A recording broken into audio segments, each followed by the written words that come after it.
বিগত সময়গুলোতে উত্তরবঙ্গের জেলাগুলো উন্নয়ন কার্যক্রমের দিক থেকে যথেষ্ট অবহেলিত ছিল।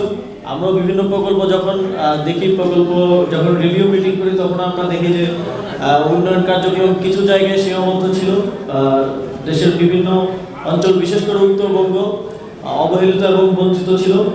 আমরা স্পষ্টভাবে বলতে চাই যে এই সরকারের সময় যেই অঞ্চলগুলোকে বৈষম্যের শিকার করা হয়েছে সেখানে বিশেষ গুরুত্ব সহকারে উন্নয়ন কার্যক্রম পরিচালনা করা হবে। আমাদের কর্মকর্তারাই বিভিন্ন ধরনের ঠিকাদারি কার্যক্রমের সাথে জড়িত।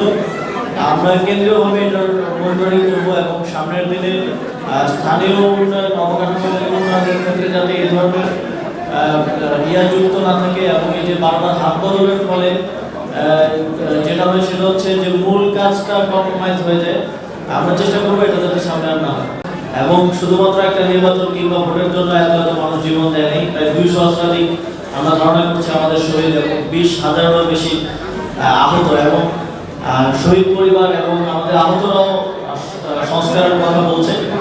এই সরকারের একটা ক্লিয়ার ম্যান্ডেট হচ্ছে আমরা সংস্কার কার্যক্রমগুলো করবো এবং আপনারা জানেন কমিশনগুলোর প্রায় 3 মাসের মতো সময় হয়ে যাচ্ছে। কমিশনগুলোর প্রস্তাবনা দেবে, তারপর আমরা যারা স্টেক হোল্ডার্স আছে তাদের সাথে কনসালটেশনের ভিত্তিতে সংস্কার কার্যক্রম বাস্তবায়ন করে একটা ইলেকশনে দিয়ে যাব।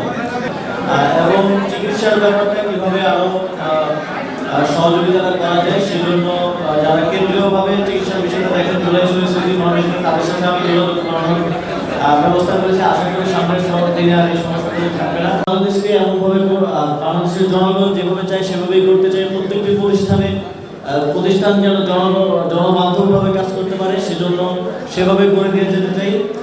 সেই জন্য আপনাদের সমর্থন এবং মতামত প্রত্যাশা করা।